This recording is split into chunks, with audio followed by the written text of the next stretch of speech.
दूसरे के मुहासबा करने से बेहतर है अपना मुहासबा करो। अपने आप को जज करें, आप खुद को खड़ा करें आईने के आगे और पूछें क्या हम ही हैं जिनके लिए हुजूर रातों को रोते रहे?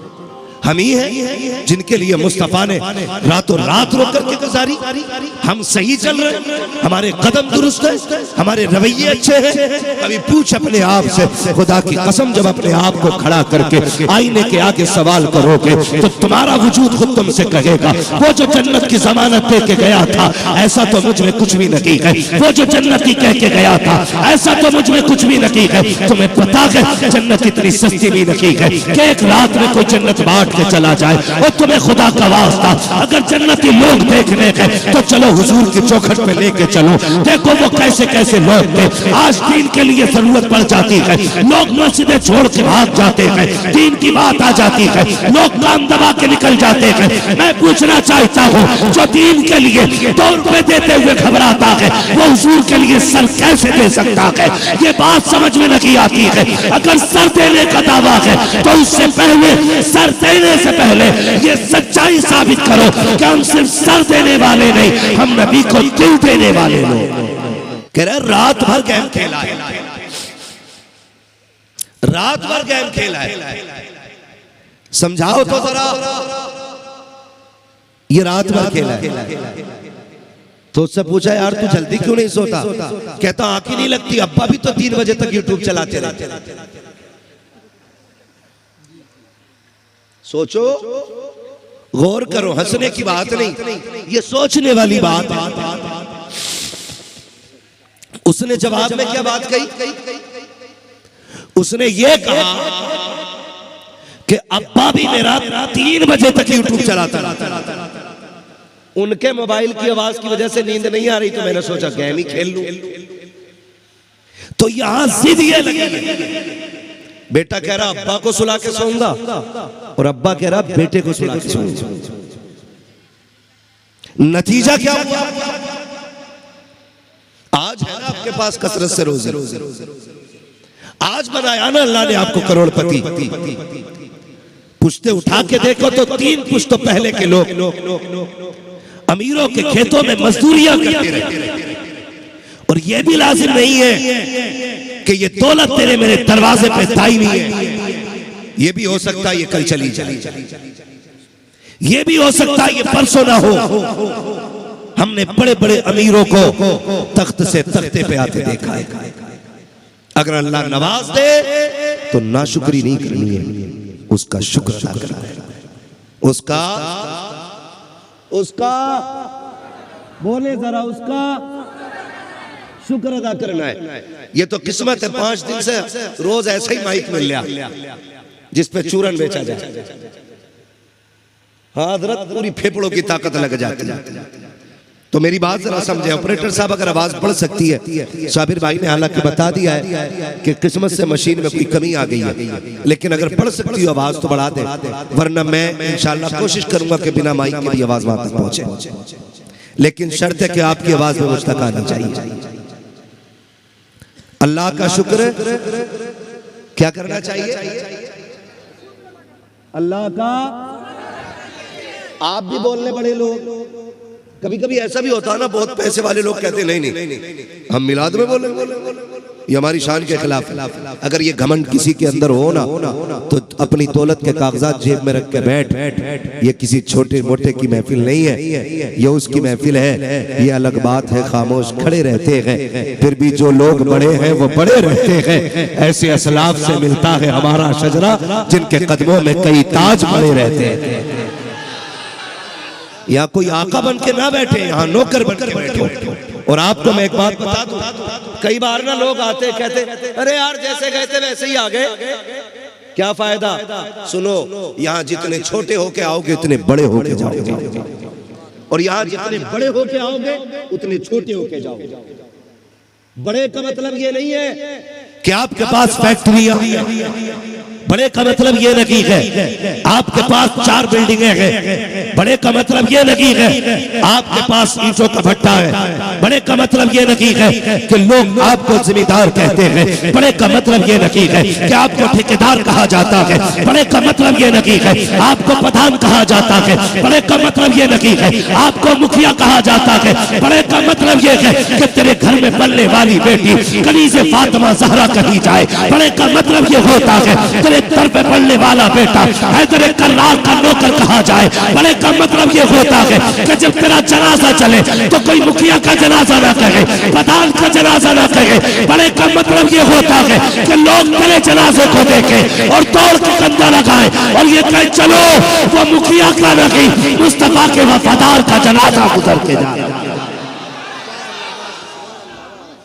ये बड़े का मतलब होता है, लेकिन हमने बड़े का मतलब ही गलत समझा।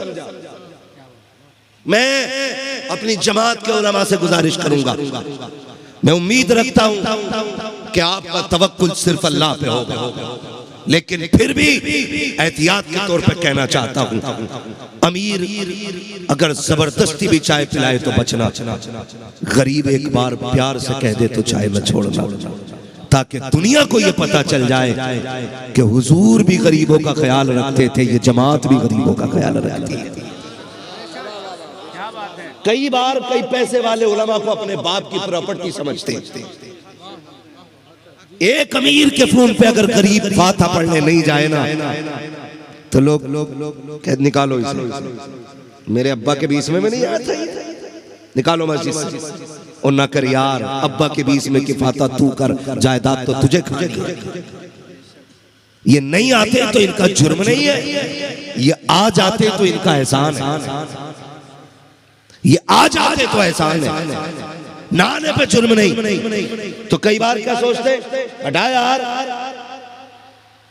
बुला लूंगा जिसे चाहूंगा अलग से ना, ये कभी ना कर। और दौलत पे अकड़ने की जरूरत नहीं। अल्लाह जितना दे उतना ज्यादा झुका करो, जितना दे उतना ज्यादा झुका करो। इसलिए कि रब फरमाता अगर तुम मेरा शुक्र अदा करोगे मैं तुम्हें नेमतों में इजाफा करता जाऊंगा। है ना, लाइन शक्कर तुम लाज़ीदन्नकुम, अगर तुम मेरा शुक्रिया अदा करोगे तो मैं अपनी नेमतों में इजाफा करता चला जाऊंगा। और अगर तुमने नाफरमानी की, नाशुक्री की, तो फिर मेरा अजाब बड़ा सख्त है, अजाब बड़ा सख्त है। ओ भाई, मुश्किल ये नहीं है कि जमाना दुश्मन हो गया, इससे भी मुश्किल काम है नेमतों का रूठ जाना। गर्दन पे तलवार है ना तो इतना मुश्किल नहीं, गले में फांसी का फंदा है तब भी मुश्किल नहीं, मुश्किल है जिए जाना और बिना नेमतों के जिए जाना। ये सबसे बड़ा मुश्किल काम। अल्लाह दे तो झुकेंगे, रुकेंगे नहीं, झुकेंगे, अकड़ेंगे नहीं, उसकी बारगाह में रो के दिखाएंगे।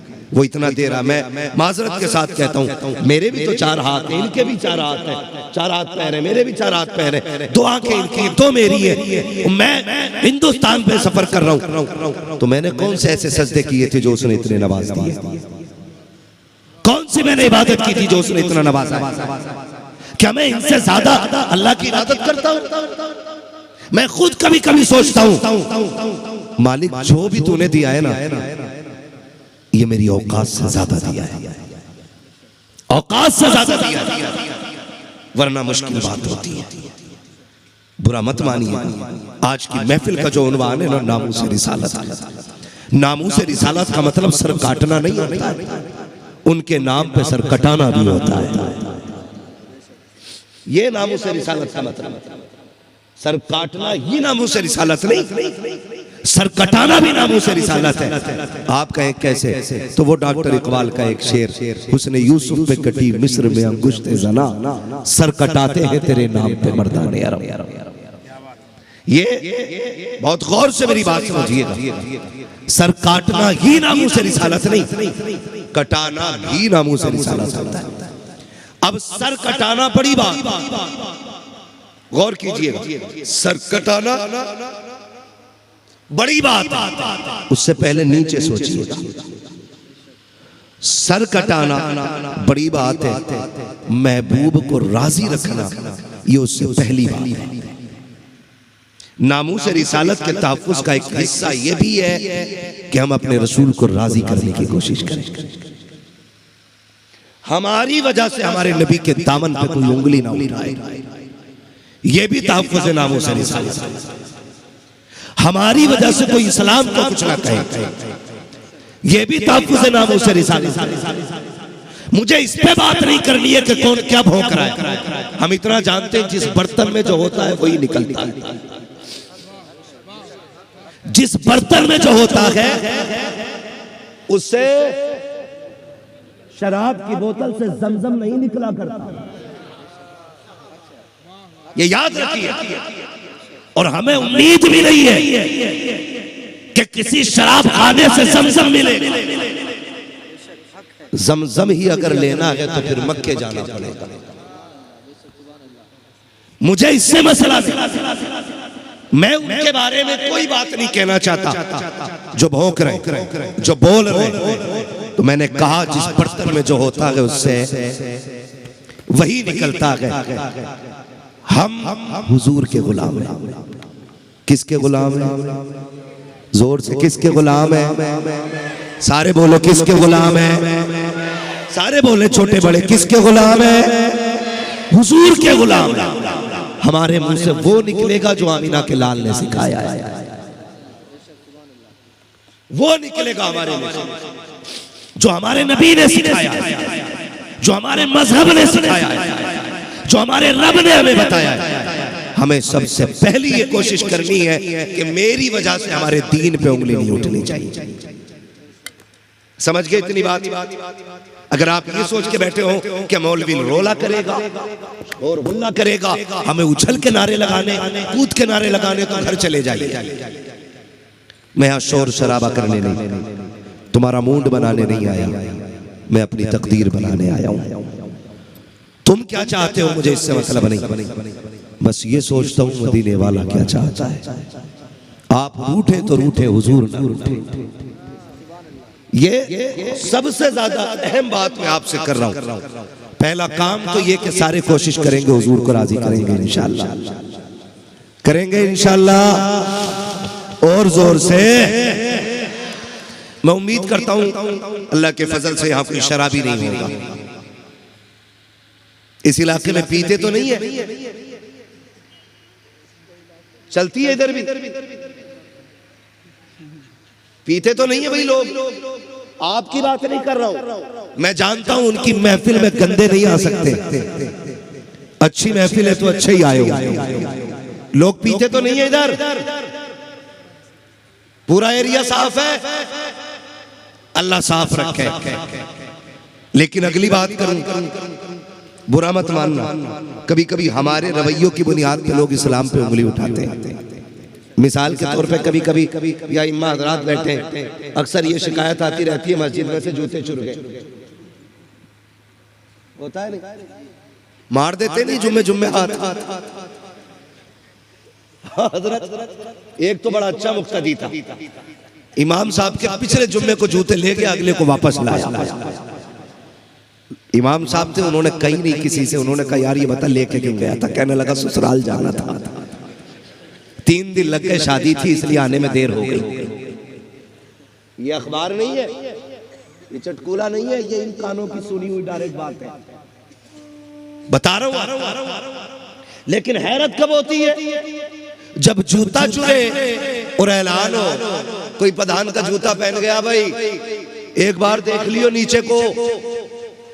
हम तो एक बात जानते हैं, पैर ना पैर इतने हसास होते हैं कि किसी दूसरे के 1 नंबर का जूता सेम हो, सेम मार्केट का सेम जूता सेम नंबर का हो, दूसरे के में डालो तो पैर खुद बता देता ही अपना नहीं। होता है कि नहीं है? ये घर तक पहन गया, पता ही नहीं चला।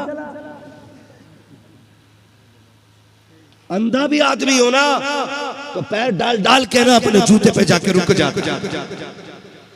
तो भाई जब जनाब पहन के गए तो धोखे में तो हुआ नहीं होगा। है नंबर 1 आदमी है जो मस्जिद के आगे से भी उठा के ले गए। ये कंडीशन जो हमारी है, सवाल जूते का नहीं, सवाल इस नियत का है। सवाल इस नियत का। हजरत उमर फारूक आजम का दौर है, किसरा फतह हुआ है, माले गनीमत इकट्ठा किया जा रहा है। बहुत गौर से सुनिएगा, मैं इस्लाम बताने लगा। माले गनीमत इकट्ठा किया जा रहा है। हुजूर के बड़े बड़े सहाबा माले गनीमत को इकट्ठा कर रहे हैं। जब माले गनीमत इकट्ठा हो गया, आखिर में ना एक आए, चेहरे पे ढाटा लगा, और जानते हो हाथ में क्या था? बादशाह के सर का ताज था, जो सोने का था, हीरे जवाहरात गड़े हुए थे उसके अंदर। और लाने के बाद माले गनीमत में रखा और रख के वापस जाने लगे। तो जो उस वहां पे खड़े थे ना, उन्होंने कहा यार ठहर तो सही, ये जो रख के जा रहा है बता तो सही, ये इतना बड़ा सोने का ताज अगर तू इसको छुपा लेता तो किसी खबर हो जाती, तू इसको वापस लेके जा रहा है, लगता है बड़ा अच्छा आदमी है, जरा ढाटा तो खोल, चेहरा तो दिखा, पता तो चले तू है कौन। उसने कहा नहीं जनाब, मुझे चेहरा नहीं दिखाना है। कहा क्यों? कहा ये जो नेकी कर रहा हूँ ये तुम्हारे लिए नहीं बल्कि अपने अल्लाह के लिए कर रहा हो।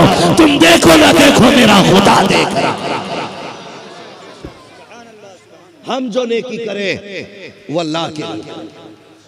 खुदा खुदा जोर से खुदा देख रहा है। जब तुम धोखा करो तो ख्याल करो खुदा देख रहा है। ये नेकियां है जो इंसान को वली बना देती है। ये रवैये होते हैं जो इंसान को खुदा से मिला देते हैं। खुदा देख रहा है, लेकिन जानते हो बंदा भी बड़ी गहरी नजर से देख रहा है।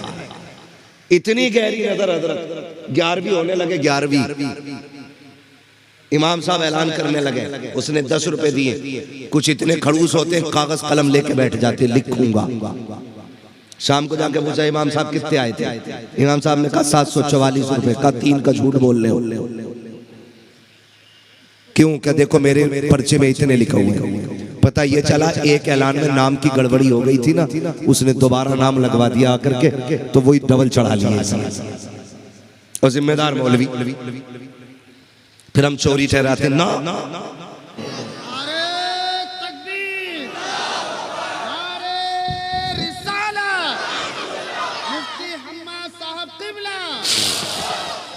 मगर हमें जो दीन याद आता है ना, मतलब की जगह याद आता है। बुरा मत मानिएगा, मतलब की जगह। कब? जैसे निकाह पढ़ाया इमाम ने, पूछा भाई कितने चल रहे हैं, कितने चल रहे हैं? तो भाई वो कहते थे हमारे 5000 चल रहे हैं, हमारे 1500 में पढ़ा दें। ये अगला जवाब, हमारे 1500 में पढ़ा दे, तुम्हारे नया दीन है। इमाम तो सारे ही एक से होते हैं। फिर कह रहा है इमाम सारे ही एक से होते हैं। चलिए तो हुजूर का कलमा पढ़ने वाला है, तूने किसका कलमा पढ़ा? जो तूने 6 घंटे डीजे बजाया, 8 घंटे लोगों की नींद खराब करी, तब दीन याद नहीं आ रहा था? निकाह में आके दीन याद आया? हाँ, कह रहा प्रधान 70,000 का डीजे करा, दीवारें ना हिला दूं तो मुखिया ना कहियो। इससे नीचे तो बात ही नहीं है। मूछे उखेड़ देंगे फरिश्ते, मूछे, सारी मुखियागिरी निकल जाएगी, सारी प्रधानी निकल जाएगी, सारी पैसों वाली अकड़ निकल जाएगी। 70,000 का लाया हूँ, 80 का लाया हूँ। ये कंडीशन है हमारी। हमें तब दीन याद नहीं आता जब शरीयत की बात होती है, तब हमें दीन याद नहीं आता। जब जेब का पैसा बचे तो दीन याद करते हैं हम लोग। हाँ, क्या मेहर की मेहर लिस्ट बना के हरामखोर ने दिए पहले, जैसे इसके बाप ने कमा के रख दिया था। 3 इंच की पिलाई होनी चाहिए, 7 बाई 14 का बेड होना चाहिए, कमरे का फर्नीचर भी तुम्हें ही लगवाना। हराम की दौलत है। अरे बेटी पालती, इससे बड़ा एहसान क्या लेगा? और लिस्टें भेज रहे, और जब मेहर की बात आती है ना, कह रहा फातिमी बांध दो।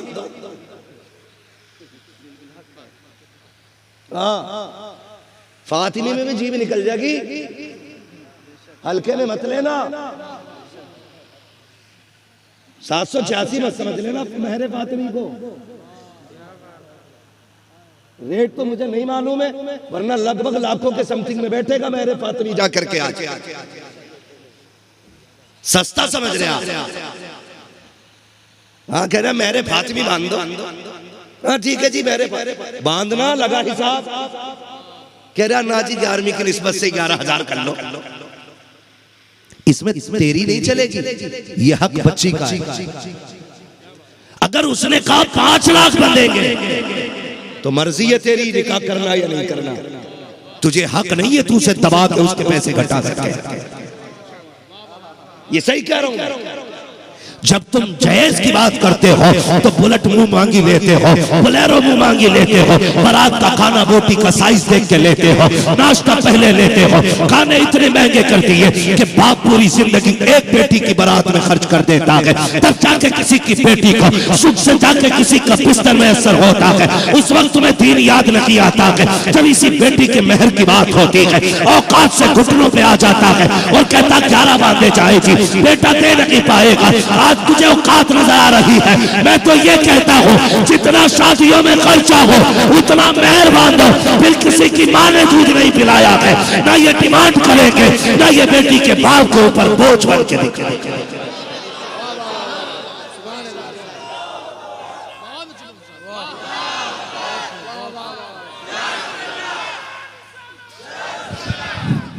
उतना ही बांधो जितना बारात में खर्चा आ रहा मैं जहेज के। हम देखें फिर कौन बुलेट मांगेगा। फिर हम नहीं जानिए कोई बुलेरो मांग ले। औकात में आ जाएंगे एक दिन में, कह दे चल बारात तेरी, बेटा तेरा, खर्चा तेरी मर्जी का, बेटी मेरी है, मेहर उसकी मर्जी का रहेगा। और यहाँ का उसका कोई मौलवी रोकेगा नहीं, कोई मुफ्ती कम नहीं कर सकता। चलन रिवाज नहीं। बच्ची शरीफ है ना, 10 लाख भी मांगेगी तो घुटने टेक के देने पड़ेंगे। हाँ देने पड़ेंगे। तो महर इस हिसाब के रखो। मानने वाले नहीं है, जलसे में बैठ के सोचते हैं कि हाँ भाई नहीं डिमांड करेंगे, कई बार वादा करेंगे, फिर बच्चे बेटियों पे बोझ बन जाते हैं, फिर बन जाते हैं। सोचो यार आज मेरे आगे बेटी है, कल आपके आगे भी तो आनी है ना, कल आपके आगे भी तो आनी है ना बेटी, खाली मेरे ही आगे तो नहीं है ना, बेटी सभी के आगे आनी है। इसलिए खुदारा ये फसाद खत्म कर दो। अगर तुमने ये खत्म नहीं किया ना तो कोई नहीं रोक पाएगा तुम्हारी बेटियों को गैरों के बिस्तर में जाने से। ये कान खोल के सुन लेना, खाली हमारे चीखने से नहीं होगा, हर बाप को बेटी की इज्जत का पहरेदार बनना पड़ेगा। हर बाप ये सोचना चाहिए। और ये मेरी ख्वाहिश नहीं, ये हुजूर के दीन की फरमाइश है। मैं अपनी मर्जी थोपने नहीं आया, मेरी मर्जी सुननी हो तो मेरे घर आना, फिर मैं अपनी मर्जी की बात बताऊंगा। यहां मैं हुजूर के दीन की बातें करने के लिए आया। ये उस वक्त जाके हमें दीन याद आता है जब अपनी गर्दन कटने की नंबर आता है, उससे पहले क्यों नहीं आता? सोचे जरा हमारे रवैये। कई बेटियां आज भी सुसाइड कर रही हैं, कई बापों ने आज भी जहर खाया है। ये बला खत्म नहीं हुई है। मेरा नबी बेटियां बचाने आया है, बेटियों को मरवाने के लिए नहीं आया है। तुम अगर हुजूर का कलमा पढ़ते हो और तुम्हें इश्क है हुजूर से, तो नामूस रिसालत का एक हक ये भी है, आज के बाद किसी बेटी की जिंदगी में इतनी मजबूरी का दिन नहीं आना चाहिए कि वो जहर खा के अपनी जिंदगी खत्म करे। ये भी कान खोल के सारे लोग सुने। हुजूर पूरी कायनात के लिए करीम और रहीम बन के आए, सबके लिए मेरा नबी रहमत बन के आया। हाँ हुजूर आए हैं तब सबकी बेटियां बची, हुजूर आए तब सबकी माओं को वकार मिला है, क्योंकि उन्होंने आके कहा था माँ के कदमों के नीचे जन्नत है। उनके इस फरमान की बरकत देखो, आज बेटा 60 साल का भी है ना और अम्मा थप्पड़ मार दे तो बेटा यूं खड़ा। क्यों? कमजोर है माँ से ना, माँ ज्यादा ताकतवर है ना, का फिर हाथ क्यों नहीं उठाता? कर रब ने माँ के कदमों के नीचे जन्नत रख दी है। महबूब ने फरमाया माँ के कदमों के नीचे जन्नत है। अब बेटे की औकात नहीं है वो माँ की तरफ हाथ बढ़ा सके। एक फरमान ने पूरा निजाम बदल दिया, पूरा निजाम बदल दिया। आज हमें सोचने की जरूरत है, आज हमें सोचने की जरूरत है। खुदा रब बदले रवैये अपने, बदले तरीके अपने। और हुजूर की सीरत को हम अपनी नस्लों के दरमियान पहुंचाएं। ये सबसे ज्यादा जरूरी काम है, हुजूर की सीरत को हम करें। बेटियां हैं नाजुक होती हैं, किसी की बेटी को जहेज की वजह से न छोड़ना, किसी की बेटी को दौलत की वजह से न छोड़ना। जिसने बेटी दे दी उसने सब कुछ दे दिया, उसने सब कुछ दे दिया। मैं अगर बात करूं कि कोई है जो अपनी 5 साल की बेटी 10 लाख में बेच दे, बेच सकता है कोई? बोलो भाई, मैं तो 20 में भी नहीं बेचूंगा अपनी बेटी को, 1 करोड़ में भी नहीं बेच सकता, कोई भी नहीं बेचेगा। क्यों? क्योंकि बेटी होती इतनी प्यारी है। अगर बाप थक के आए ना और बेटी दौड़ के उंगली पकड़ ले हजरत, तो हमारे 10 दिन के सफर की थकन 2 मिनट में उतर जाया करती है। ये हर बाप बेटी की। मैं बेटों का मुखालिफ नहीं, अल्लाह हर बाप को एक चिराग भी दे जिससे नस्ल भी चले और बुढ़ापे का भी सहारा बने। ये बोझ नहीं, लेकिन समझाना चाहता हूं, खुदारा हमने इन बेटियों का जीना मुश्किल कर दिया। और इतना मुश्किल, अल्लाह की पनाह इतना मुश्किल कि बाप 7 बेटियां पालने में इतना बूढ़ा नहीं होता जितना एक बेटी को रुखसत करने में बूढ़ा हो जाता है। क्यों? सिर्फ इसलिए कि 4 आदमियों में इज्जत बारात थोड़ी भारी होनी चाहिए। बारात ले जाने वालों को देखा है मैंने, देखा कभी कभी गांव में रहने मिल जाता है नसीब से कभी कभी घर, तो जिसके बेटे की बारात जाती 4 बार आके यार चलो ना यार, चलो ना यार, ये 2 गाड़ी खाली रह गई यार, बैठो ना जरा, अपनी भी इज्जत है। 100-150 ज्यादा चले जाएंगे ना, पता चलेगा मुखिया आया ना। कर यार, उससे पूछना उसने 50 बच्चों के खाने का इंतजाम कैसे किया। वलीमे के नाम पे मैया मर जाती है, कह रहा ना मैं तो गरीबों को ही खिलाऊंगा। 3 फकीर गिन लेगा, 2 मौलवी गिन लेगा, 2 तालिब इल्म, कह रहा जी हो गई सुन्नत अदा। और बारात में कह रहा बोटी साइज की होनी चाहिए, हड्डी ना मिल रहा डोंगे में। क्यों? क्योंकि वो पराए घर की रोटी है, इसे पकी पकाई मिल रही है। और जब अपने घर की जाती है ना वलीमे में, अरे कैसे गिर गया, ये कहता ये शोरबा कैसे गिर गया, शोरबे का हिसाब लेता है। लेकिन जब बराती बन के किसी के घर पे जाता है ना, तो बगल में बैग दबाने के बाद यूं हाथ रख के पूछता फिर रहा, हाँ भाई शोरबा ठीक है ना, मिर्च तो ज्यादा नहीं है, मसाला तो कम नहीं है, हल्दी तो तेज नहीं हो गई। मैं कहता हूँ गैरत कर, तुझे गैरत क्यों नहीं आती? तू लोगों से मजे पूछता फिर रहा है, टेस्ट पता कर रहा है, जायद से पूछ रहा है। खुदा की कसम, वो देख कोने में बेटी का बाप खड़ा है, वो देख उधर तन्हाई में इस बेटी की माँ सुबह रखी है, वो देख आज दुनिया ने नए कपड़े पहने हैं, लेकिन इस भाई के बहन के भाई को आज भी नया जोड़ा मैसर नहीं हो सका है। इसके भाई ने आज भी नए कपड़े नहीं पहने हैं। जरा सोच तो सकी, तू सबसे पूछ रहा है पता कितने का है, पता कैसा है, जरा सोच तो सकी। आज का मेजबान ये था, कपड़े इसके अच्छे होते, लिबास इसका अच्छा होता, लेकिन हुआ क्या है, ये सब खाने वाले नए कपड़े पहन के आए हैं और खिलाने वालों के कपड़ों पे धब्बे लगे हैं। जरा सोच तो तब तुझे पता चलेगा। वो कोने में देख, बाप खड़ा होकर कहता है अल्लाह आज लाज रख लेना, रोटी कम न पड़ जाए, रोटी कम न पड़ जाए। अगर रोटी कम पड़ गई पूरी जिंदगी मेरी बेटी को ताने मिलेंगे, अगर रोटी कम पड़ गई मेरी बेटी समाज को मुंह नहीं दिखा पाएगी। और तुम्हें खुदा का वास्ता खाने की कमी न पूछा कर, बल्कि लड़की वाले के पास खड़ा हो, कंधे पे हाथ रख, कहते थोड़ा न कर, अब तक ये तेरी बेटी थी, आज से ये तेरी बेटी बनी।